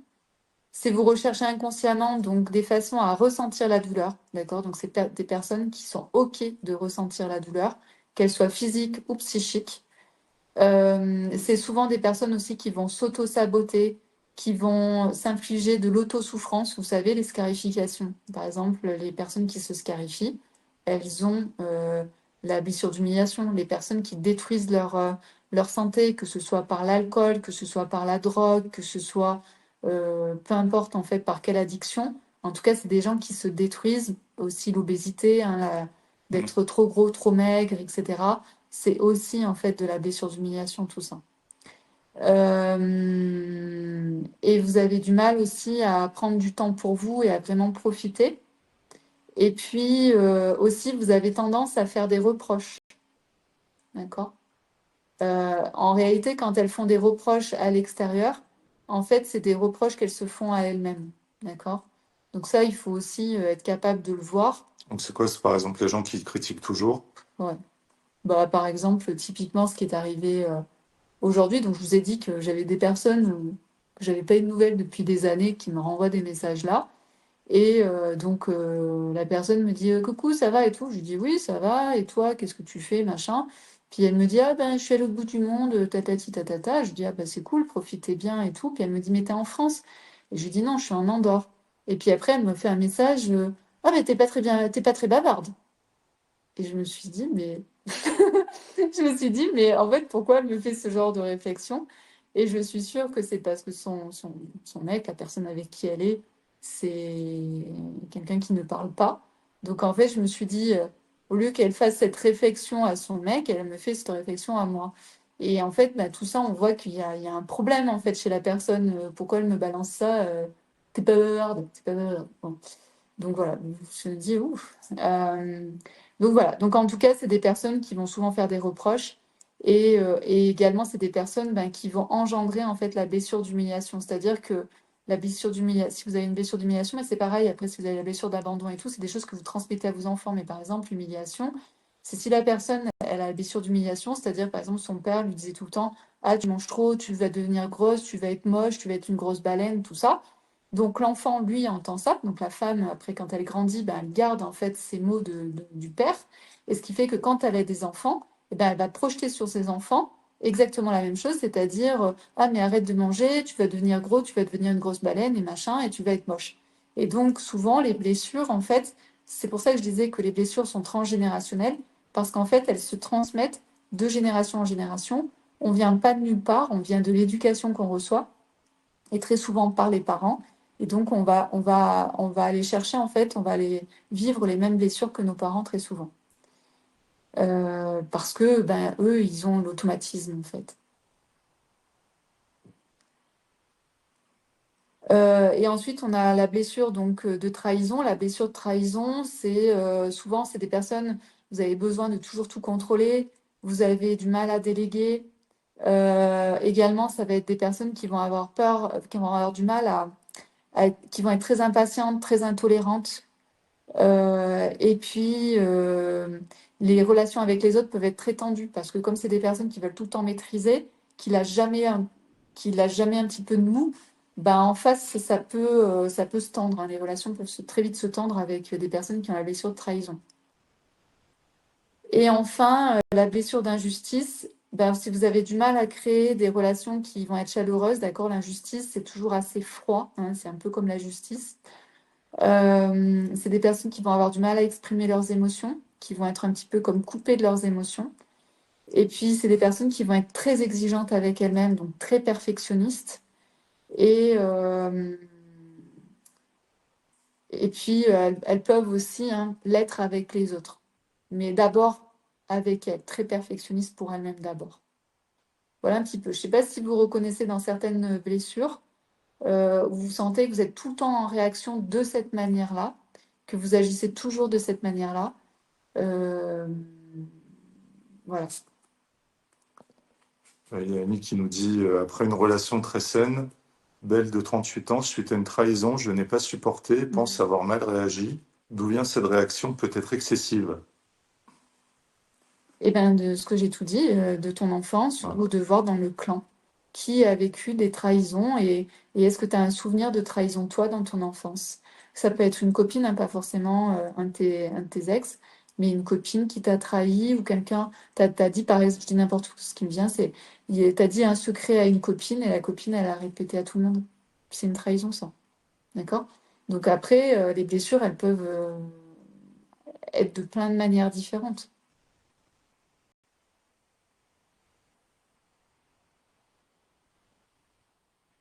Donc aussi, ce que j'ai pas dit, c'est que pour celles qui ont du mal à identifier leurs blessures, dans le programme, donc se libérer des blessures du se libérer des blessures du transgénérationnel, les 5 blessures de l'âme, pardon, vous avez en fait une masterclass où il y a plein de questions et ça vous permet en fait d'identifier vos 3 plus grosses blessures. D'accord? Donc ça, c'est dans la formation.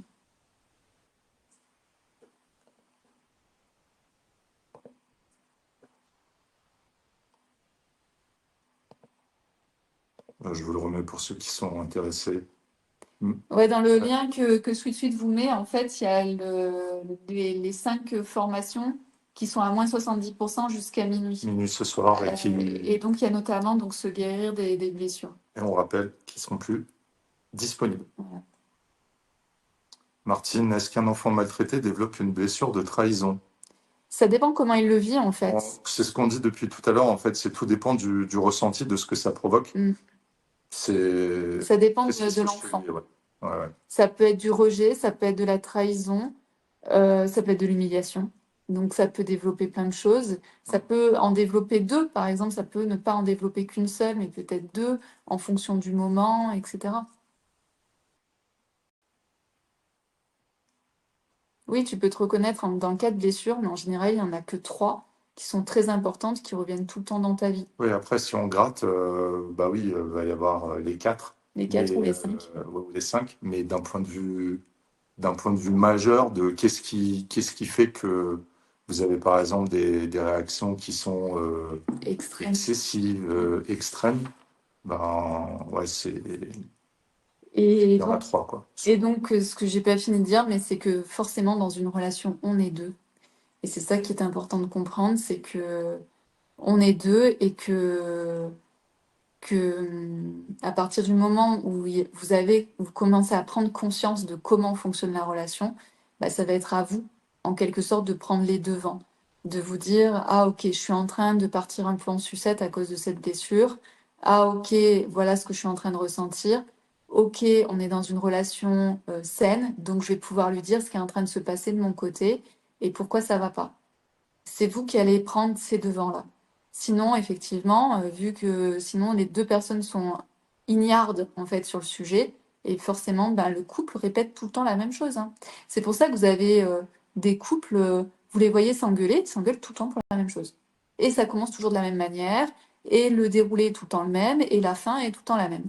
Mais vraiment. Et les gens répètent jusqu'à un moment donné où ça craque vraiment, où il y a tellement tout le temps Mm. ces altercations que le couple en fait se sépare parce que c'est invivable, invivable.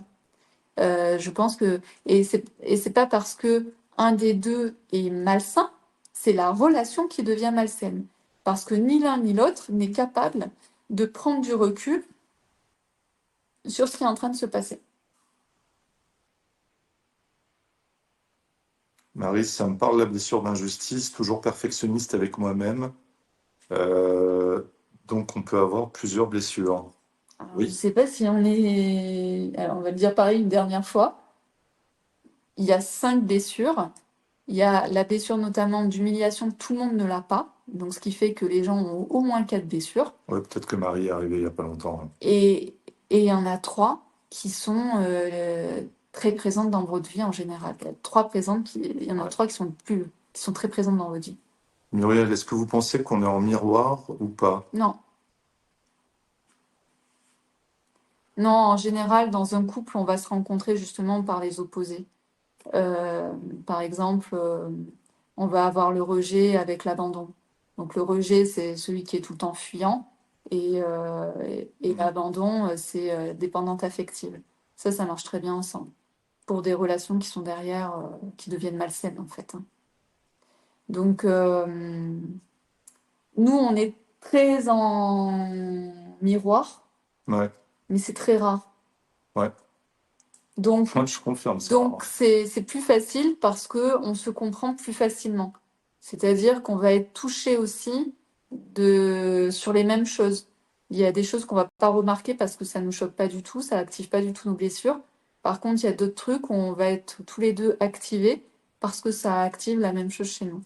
Donc, c'est plus facile en fait de comprendre l'autre et de savoir ce qui se passe de son côté parce que en général, on a à la base les mêmes ressentis.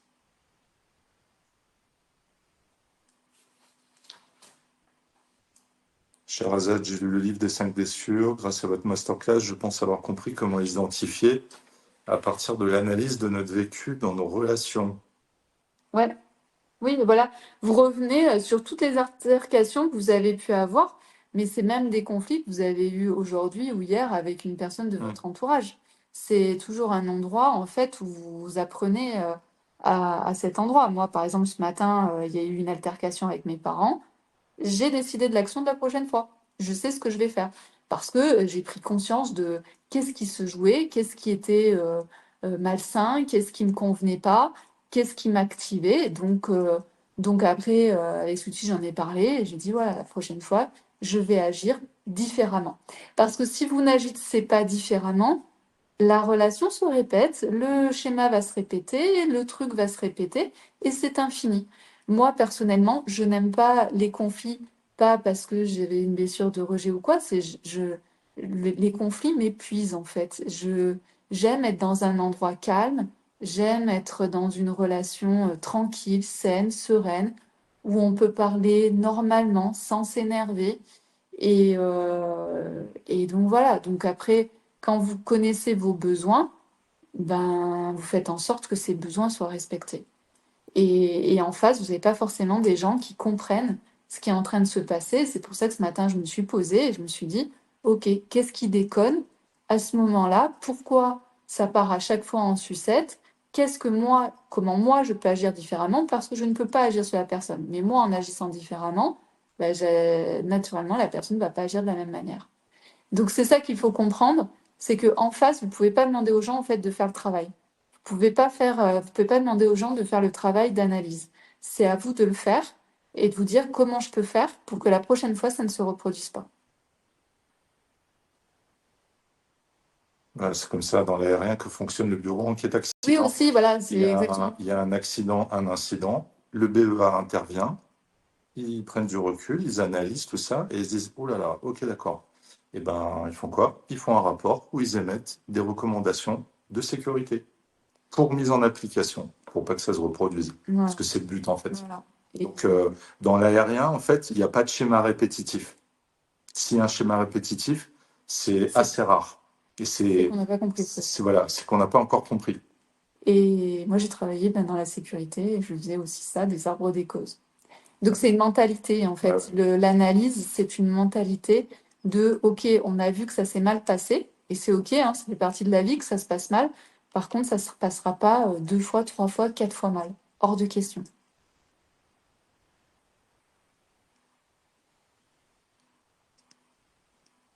Sherazade, je me suis fait disputer par une amie qui interprétait mes retards pour un manque de respect et je me suis épuisé à me justifier et lui expliquer que je ne le faisais pas exprès, mais je me suis senti agressé en insécurité au point de quitter la pièce. Ouais, ben là, en fait, c'est toujours la même chose. Euh, Ce que je comprends d'ici, c'est que ton amie, en fait, elle t'a jugé en te disant oui, tu me manques de respect. Hein, le tu. Donc, à partir du moment où vous commencez, bah, c'est un peu comme là, la personne qui m'a écrit tout à l'heure, ah ben, t'es pas bavarde. C'est bon, quoi, ton jugement, tu gardes-le pour toi. Donc, en fait, c'est un peu ce truc-là, c'est quand vous êtes face à des gens qui sont tout le temps en train de sortir le tu qui tue, effectivement, on n'est pas dans une relation saine et on n'est pas dans une relation qui peut amener de l'authenticité. Parce que vous êtes de toute façon responsable et vous êtes de toute façon déjà condamné. Vous n'avez même pas eu le temps de passer aux assises que vous êtes déjà condamné. Et ça, c'est une conviction. une conviction que Sherazade, elle était en manque de respect parce qu'elle arrivait en retard. Et effectivement, en fait, à partir du moment où on est dans ce type de relation, à part couper, on ne peut pas faire grand-chose. Parce que on aura beau se justifier, et de toute façon, c'est pas la justification hein, qui apportera quelque chose, on ne peut rien faire. On est déjà jugé, on est déjà coupable. Donc la personne qui est en face de nous, elle n'est pas du tout en train de réfléchir à se dire, OK, Sherazade, s'il te plaît, est-ce que tu peux m'expliquer pourquoi tu arrives en retard? Qu'est-ce qui se passe de ton côté? Là, Sherazade, elle aurait pu expliquer. Et la personne, bah, elle se dit retard égale manque de respect. Retard égale manque de respect. Retard égale manque de respect. Ouais. Mais elle ne peut pas s'imaginer. Alors, Sherazade, je ne sais pas pourquoi tu étais en retard au final. Oui, d'ailleurs, pourquoi tu en D'ailleurs, retard pourquoi ce tu étais en soir? retard? Pour que je donne une autre version du Ouais. truc. Mais en gros, ce qui aurait été bien dans une relation émotionnelle, construite, ça aurait été, ben voilà, moi ça m'embête que tu arrives en retard parce que derrière je dois faire ci, ça. Qu'est-ce qui t'est arrivé en fait? Qu'est-ce qui s'est passé pour toi? Je lui ai répondu en inventant le tu et en utilisant le je. Je n'ai pas réussi à la calmer, alors j'ai quitté la pièce pour aller faire un tour et me détendre. Ouais, c'est sympa la relation. Voilà. Donc après, ça dépend Ouais. ce que vous voulez vivre en fait avec les gens. Et donc, est-ce que les gens sont prêts à se remettre de temps en temps en question ou est-ce qu'ils veulent rester ben, sur un mode le tu qui tue? Est-ce qu'ils veulent continuer à chercher en quelque sorte la merde, hein? Parce que alors, c'est important de le dire, c'est qu'il y a des gens qui aiment le conflit Ah parce oui. que ça les fait exister, parce qu'ils se sentent vivants. D'accord? Donc ça, c'est plus ce qu'on voit en transgénérationnel avec la morbidité. Mais par exemple, des personnes qui sont toujours dans le conflit, qui viennent toujours vous chercher avec des tues qui tuent, c'est des gens en fait qui sont morbides. Donc, ils ont l'impression d'avoir une vie qui est complètement plate, une impression de ne pas exister, de servir à rien. Donc, en fait, à chaque fois qu'il y a une accroche, ils vont venir vous chercher, vous dire tu. Donc t'es nul, tu fais pas comme il faut, t'es pas bavarde, t'arrives en retard pour pas me respecter. Enfin voilà, il y a toujours un truc en fait. Et la personne sait très bien vous activer, d'accord? C'est ce type de personne sait très bien vous activer. Et en réalité, la relation, elle sera toujours ben, dégueulasse, il faut dire les choses. Mm. Donc en fait, ça va pas aller très loin. Donc si vous voulez avoir des relations qui sont plutôt saines, ou quand il y a un problème, on arrive à en discuter et pas à se refiler le truc en disant de toute façon, c'est à cause de toi, tu as fait ça, tu nanana. Si vous voulez plus dans l'échange, dans la relation, d'être ouverte, parce que ça demande aussi beaucoup d'ouverture, même de notre côté, hein, de pouvoir écouter l'autre, de comprendre ce qui se passe du côté de l'autre. Euh, voilà, ça demande aussi un effort.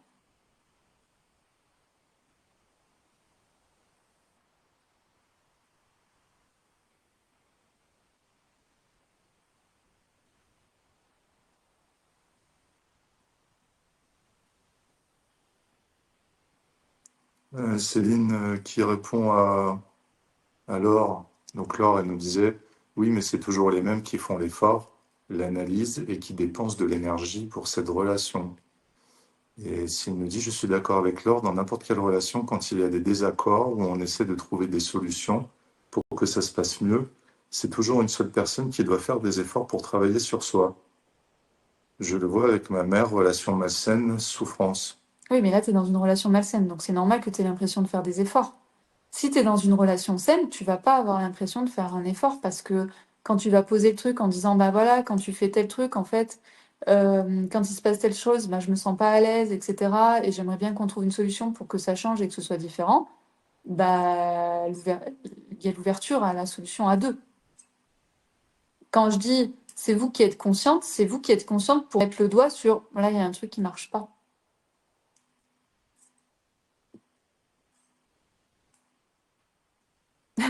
Martine, elle dit ça me parle un ex reformuler ce que je disais de travers de façon à me placer et opposante et pouvoir débattre. Débattre, c'était son kiff. Mais Martine, nous avons eu le même ex. Moi, j'avais exactement la même chose. J'avais mon ex qui me disait ouais, alors j'ai une super idée. Est-ce que tu peux me challenger? Enfin, est-ce que tu peux challenger l'idée? Alors, je lui disais, ben voilà, il y a ça, moi je verrais bien ça. Non, mais vas-y, challenge-moi encore.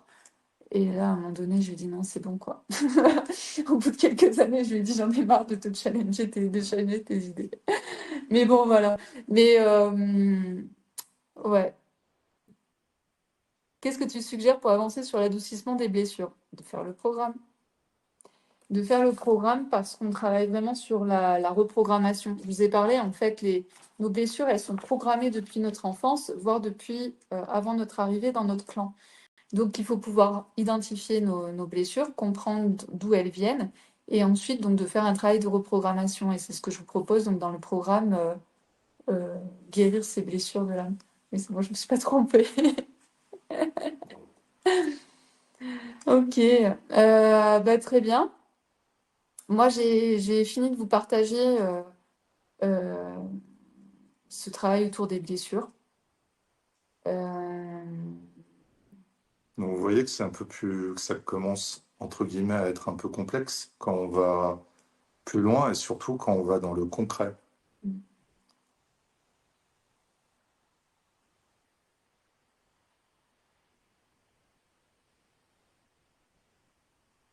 Vous ne pourrez pas savoir la blessure de l'autre tant que vous ne lui avez pas parlé. Parce que je vois la question là de Marjana qui dit oui, alors quand ta personne elle est comme ci, comme ça, je ne sais pas, il faut lui demander en fait.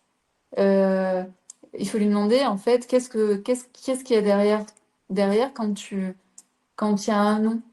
Quand je te dis non, je vois que ça te dérange. Je touche à quoi? Donc, à mon avis, c'est une histoire de contrôlant, donc c'est une histoire de trahison.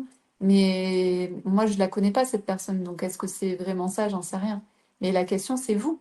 C'est pas l'autre, c'est vous. C'est toujours la même chose. C'est vous, la problématique que vous pouvez améliorer, c'est vous. En fait, C'est pas l'autre. dites-vous que vous n'avez pas la main sur l'autre. Voilà. Et si vous pensez avoir la main sur l'autre, ben, Là, c'est contrôlant. voilà, il y a un autre C'est problème. manipulateur. C'est Voilà. sauveur. Voilà. Une chose est sûre, c'est que si vous avez la main que sur vous, d'une manière très, voilà, si vous procrastinez, c'est pas ma faute, c'est la vôtre. Si vous faites des choses qui dépendent que de vous, bah, ça dépend que de vous. Donc, si vous acceptez que tel type de profil de personne rentre dans votre vie, bah, c'est vous la responsable. C'est voilà. Mais vous pouvez pas changer l'autre. Par contre, vous pouvez changer vous pour mieux le sélectionner. Oui, et puis mieux réagir, Mieux mieux réagir, comprendre ce qui se voilà. passe.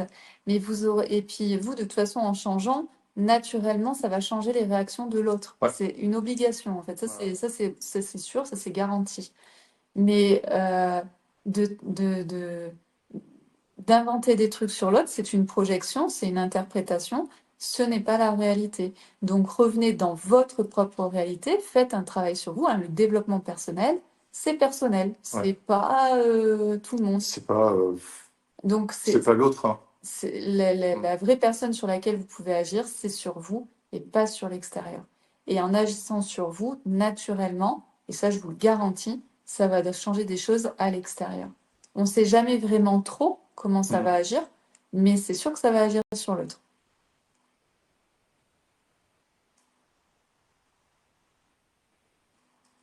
Ouais, puis vu que la thématique, quand même, c'est de fond, c'est les blessures, mais c'est Oui. l'amour. Oui. C'est au lieu de vous dire, c'est pas grave, je vais choisir quelqu'un de moyen et puis je vais le changer. Ça marchera pas, ça. Mm. Faites un bon recrutement, Un bon casting, comme un dirait bon Martine. casting. Voilà, faites un bon casting. Et une fois que vous avez fait votre casting, ben tentez le coup. Parce que le casting, ça me fait penser aux mannequins. Vous savez, il y a plein d'agences de mannequinat. Donc au départ, je sais pas, je dis n'importe quoi, il y a 500 mannequins. Il y en a peut-être que 10 qui sont retenus. Donc vous allez faire la même chose. Il y a 500 hommes autour de vous. Vous allez en recruter seulement 10. Et puis, les 10 mannequins, elles vont pas toutes devenir Claudia Schiffer. Il n'y en a qu'une de Claudia Schiffer. Ouais. Donc, à un moment donné, quand vous avez recruté vos 10 et que vous pensez que les 10 peuvent être intéressants, testez le premier, celui qui vous plaît le plus, et puis vous voyez ce que ça fait. Pour le coup, il n'y a pas d'assurance vie, il n'y a pas d'assurance de l'amour, quoi. Ouais. Donc, faites déjà, assurez-vous de faire un bon casting, et une fois que vous avez fait le bon casting, testez, tentez de voir est-ce que vous êtes compatible. Parce que c'est pas parce que sur Tester le en prudence papier, aussi. ouais, c'est pas parce que sur le papier, il a l'air d'être bien, hein, qu'il a tous les critères qu'il faut, hein, comme les mannequins. Bon, elles ont Ouais. la taille, elles ont tout ça, mais elles vont pas toutes devenir Claudia Schiffer. Donc vous, c'est pareil. C'est pas parce qu'il a tous les critères et que ça fit bien, que ça va bien forcément fitter pendant des mois et des années. Donc, donc voilà, donc c'est pour ça que c'est trouver un juste milieu, c'est ne pas prendre le premier venu, c'est de prendre le temps de sélectionner, mais ensuite, au lieu de regarder votre sélection, bah, à un moment donné, il faut mettre dans le concret, il faut aller tester la sélection. Voilà. Hmm. Ouais. C'est tout ce que je peux dire.